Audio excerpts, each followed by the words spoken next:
Welcome to Wrong Time Watch. My name is Kevin, and today we're looking at the Ginault silent service, or I suppose you could call it the Ginault silent service. Not sure exactly what it's supposed to be here, but let's take a closer look at this watch.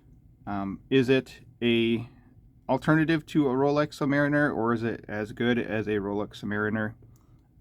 No, it's not, but let's just judge this watch on its own merits. But before we get there, let's just take a quick comparison here, a quick look between the silent service and the Submariner. I'll release a video in the future here comparing both of these in more detail. But here's a look side by side.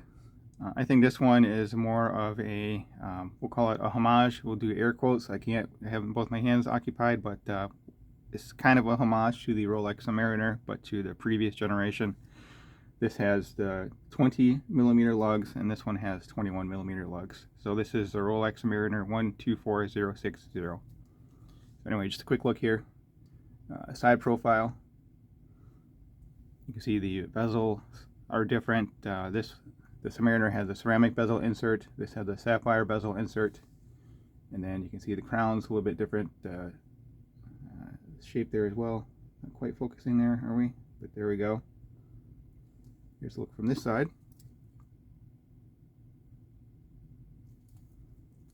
So yeah, we'll compare these in more detail in a future video.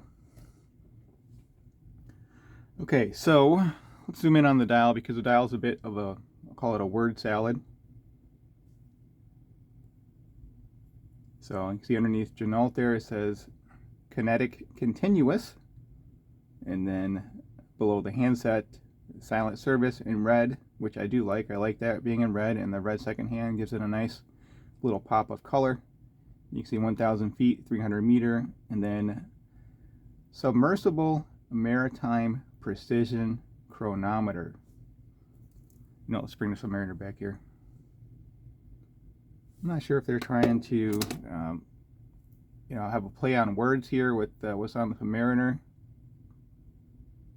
But anyway, a little bit of a word salad in my opinion. But at least it does have a decent amount of text on the dial, not too much, not too little. And then down there at the 6 o'clock it says, you can focus, hand built in America. So I do appreciate that. And they do regulate the movement in the USA. It says that it's a 6-week. Let's see, how does it say that? It says it's a 6-week. Okay, so for the movement, it says that it's a Solita SW200-1 Elabore, regulated 6 weeks in-house. So it's a 6-week regulation process. That's the word I was trying to look for. Anyway, let's zoom back out here.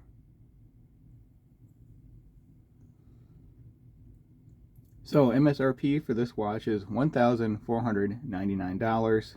The current pre-order price is $1,039. Looks like it's been available on pre-order for about a year now. And I would call it a built to order, not pre-order.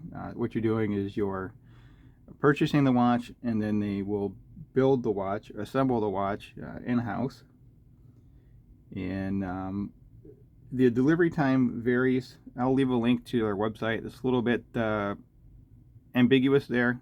Basically, they say that it could take a few days, or the difference in ordering of a few days can make a difference of weeks or months in when you receive the watch. So if your buddy orders one on Monday and you order one on Wednesday, your buddy may not get it 2 days before you. He may get it a few weeks before you. So not totally clear there. So this is the no date version, which is $1,039. And then the date version is $1,199. And then if you want the date with the Cyclops, it's $1,299 on pre-order. So the MSRP ranges from, again, $1,499 to $1,799. Like I said, I'll leave a link to the website. The website is a little kind of goofy, I think, but you have to go to 2 different pages to find out all this stuff. And you have two different versions of this watch. You have the diver version, which this is, or you have the traveler version, and the difference is all in the bezel. So this one you have a dive bezel, 120 click, unidirectional. You can't go in this direction, only in the counterclockwise direction. So when you're diving, if anyone ever dives with this watch, but if you're diving, then you would just lose time off your dive instead of gaining time. And the traveler bezel has the 12-hour scale here, and it's bi-directional. So it's not a GMT, it's a dual time watch. I don't know when the pre-order ends. Like I said, it appears to have been going on for about a year now. So this has a sapphire crystal, a sapphire bezel insert. It is a loomed bezel insert. There is glare on this bezel insert, more so than what you would get on a ceramic bezel insert. You can see some of that there.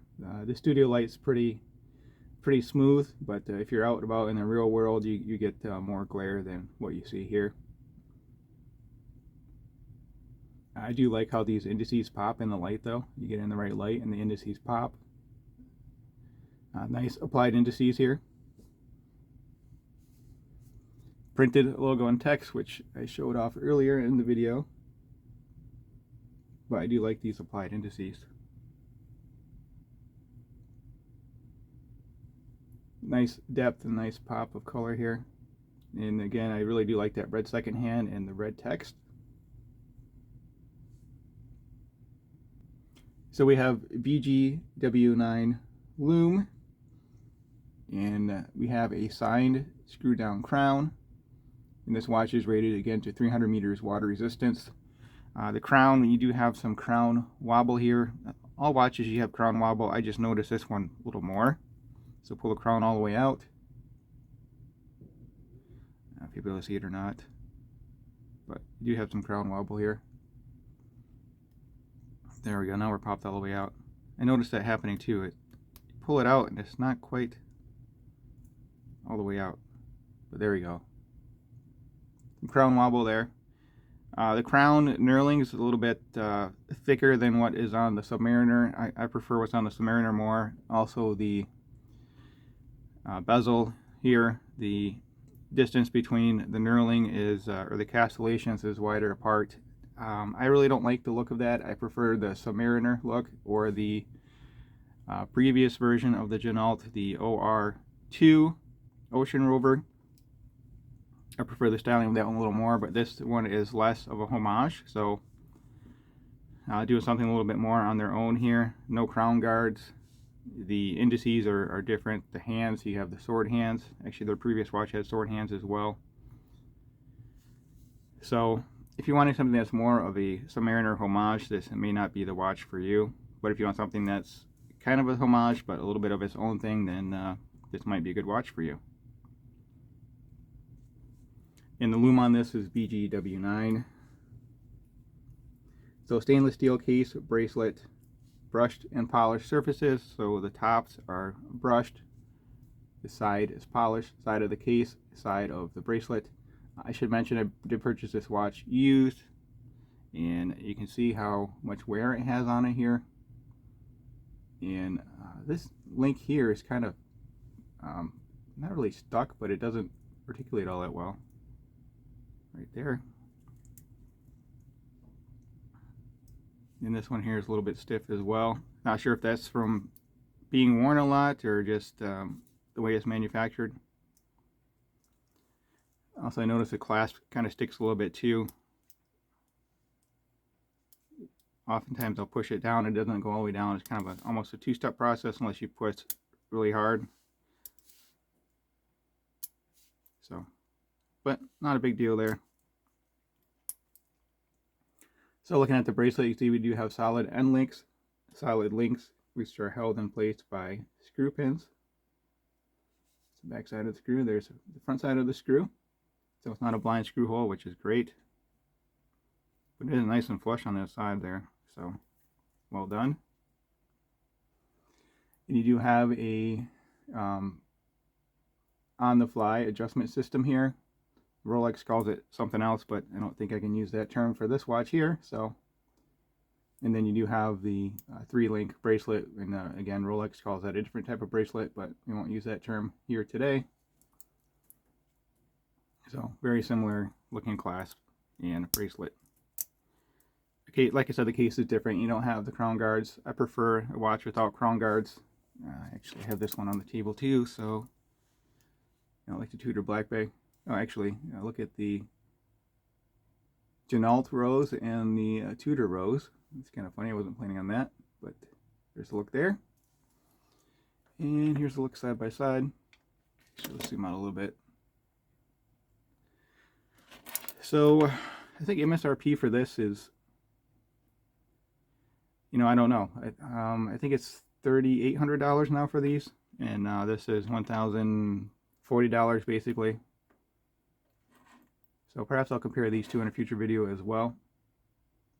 But anyway, just a quick look at these side by side.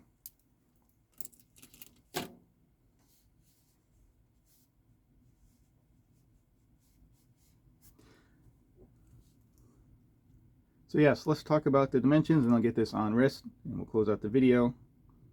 One more comparison real quick, because I'm going to compare this one for the lume.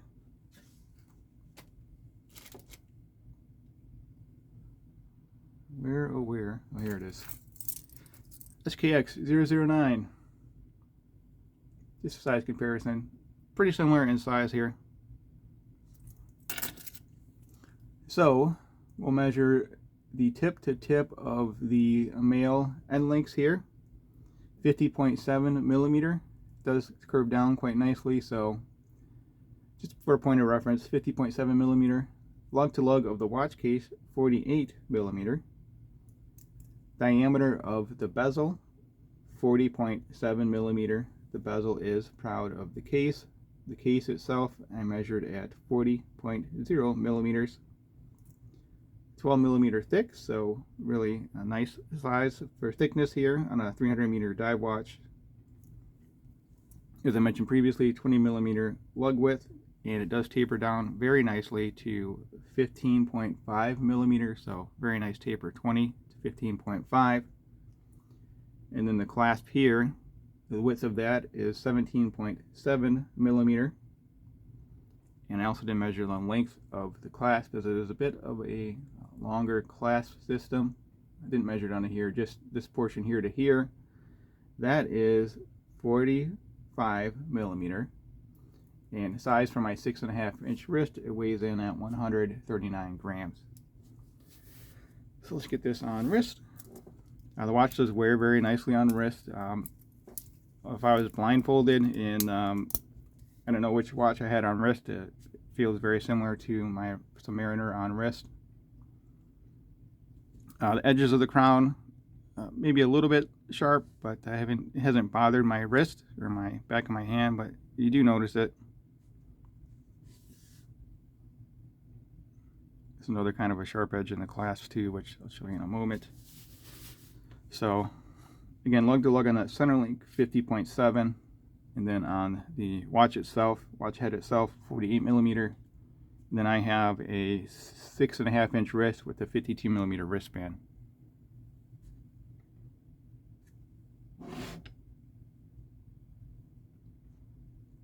If you haven't subscribed yet, I'd really appreciate it if you hit that subscribe button. It really does help me out. So I hope you can see that or not, but there is some wear on the bracelet right there, that line, and that's simply from opening that secondary safety clasp there. So it hits right on there.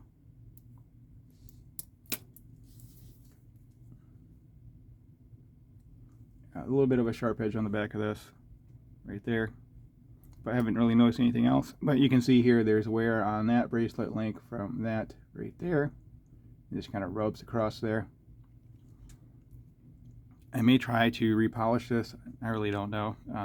I wasn't expecting to be this well worn in when I purchased it. It was advertised with just typical desk diver marks. I mean, I suppose that is from desk diving, but I try to be a little more gentle with my watch. But anyway, let's take a look at the lume. Okay, so the silent service is of course on the left with the BGW9 lume, and then my SKX009 is on the right with the Seiko Lumibright. By eye, I would give it to the Seiko. The silent service is not quite as bright as what it looks like on camera here, but it has plenty of lume applied.